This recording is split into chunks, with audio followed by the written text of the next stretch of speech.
Today we're going to be replacing the wheels and tires on our Gravely Compact Pro 34 zero-turn mower.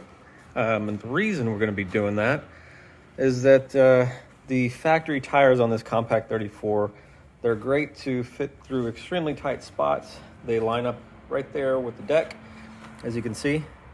So you've got your deck sticking out just far enough to be able to mow edges without rubbing your tires, but they're so darn narrow that it's difficult to avoid leaving ruts in the grass, especially if your grass is a little bit wet, or if you're making sharp turns. It's difficult to avoid it.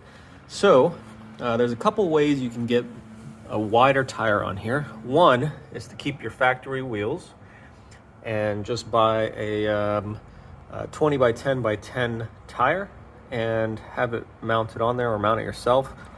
And then what you end up running into is because the tire is wider, you'll run into some of the sheet metal on the inside, and you end up having to use a spacer to bring the wheels a little bit further out.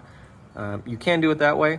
What I prefer, which I found out recently that you can do, is to buy the actual Ariens Gravely wheel and tire assembly for the Compact Pro 42, I think, 42 or 44. And it has a wheel with a different offset, so it brings the tire further out and it fits up on here perfectly where it should. So all you got to do is unbolt the wheels that are on there, bolt these guys on, and you're good to go. It's literally that easy. So let's go ahead and give this a shot.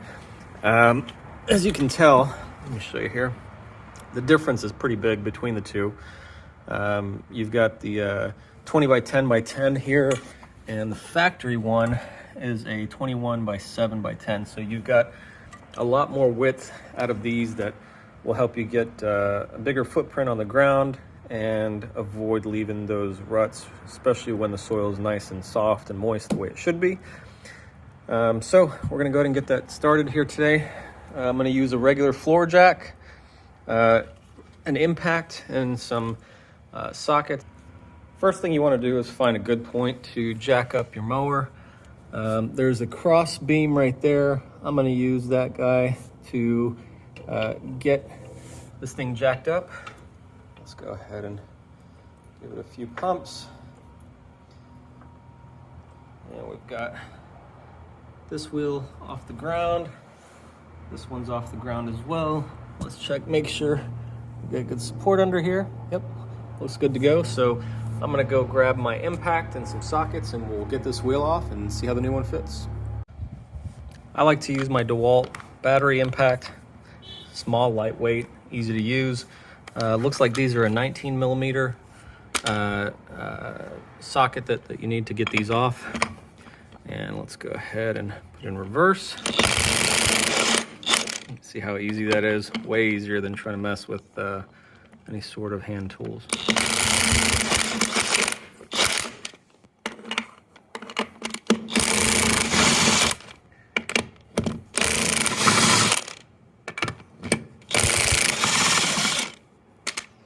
All right, we got all of those loose. Looks like somebody put a couple of these in backwards. If you notice, one side of these nuts is tapered, this side here, and the other side's flat. The tapered side always goes in to help center the hole on the wheel. Looks like two of these were put on backwards by whoever had this mower before. So we'll go ahead and get these off.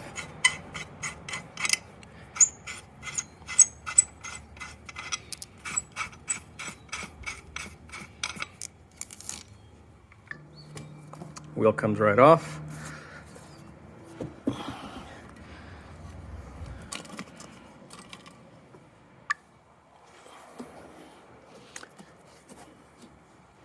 Make sure you've got the correct side out. The valve stem needs to go on the outside. You can also tell by where the wheel center is. You've got more offset facing towards the inside to allow the tire to be pushed to the outside. So we'll get this on. Got it slipped on there. Haven't tightened any nuts or put any on yet. Just want to make sure everything clears. And as you can see, this wheel entire combo from the larger compact mower they have literally fits perfectly on the inside, exactly like the old wheel and tire on the inside. As far as clearance goes, you got exact same amount of clearance on the top. The only difference is it sticks out a little bit further, but this is perfect. We've got the correct wheel for this tire. We don't have to stretch a wide tire onto the old wheel, and you don't have to deal with mounting it. You don't have to deal with buying spacers. It just pops right on. So let's get the nuts on there. Again, make sure you have the taper towards the inside. So this taper part, the acorn, some people call it, make sure you have that on the inside so that it helps center the wheel on each of those holes. All right, and then get your impact, put on forward drive. Get them snug, but don't tighten anything just yet. And the reason you don't want to tighten any of them just yet is to allow each of those nuts to self-center in each of the lug holes. So now that they're all hand tight, we're going to go back and I'm going to put my impact on the lowest setting, and we'll give each one a couple turns and get it all tightened.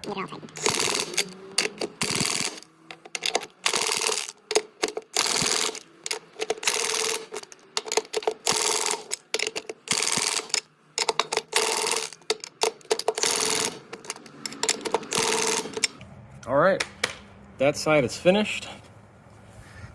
Perfect fit, nice wide footprint versus the other side with the old skinny tire that came on this Compact Pro 34. That should work a lot better and keep our grass in much better shape. I'm gonna go ahead and do the other side and we'll see what it looks like once it's done. Love it when things fit up just perfectly. So this side fits up just as well. Perfect clearance on the inside, perfect fitment. And again, these are the old skinny tires and skinnier wheels, and those are the new ones. That'll give us a nice wide footprint.